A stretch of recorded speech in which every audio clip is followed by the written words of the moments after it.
Näme üçin Türkçe dil kursunu saylamalı diýip kän soraýaňyz we elbetde bu soraklaryň jogaby Ilm we Bilimin adresi Alazim danışmanlykda.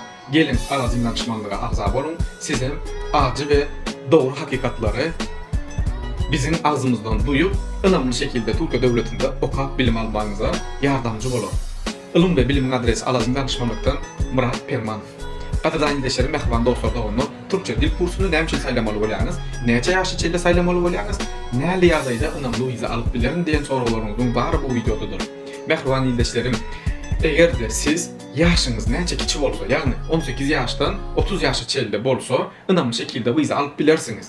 Ýagny 35, 40, 50, 45 ýaşy çende pırlaşyna çykýa ýöne elbetde wiza almak barada konsolosluk yetkili. 18 ýaşan bolsaňyz da, 20 ýaşan bolsaňyz da, 45 ýaşan bolsaňyz da wizaňyz ynamly şekilde basylsa siz Türkiýe Devletine gelip bilim alyp bilersiňiz. Türkçe dil kursu okap bilersiňiz.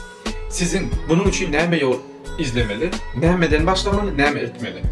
Sizin ýanky agzak geçişim ýaly ýaşyňyz näçe kiçik bolsa wizaňyz şonça ynamly bolar. Ýaş çägi ýok, hiç ýagdaýda wiza alan Türkçe dil kursuna gelip bilim alyp biler.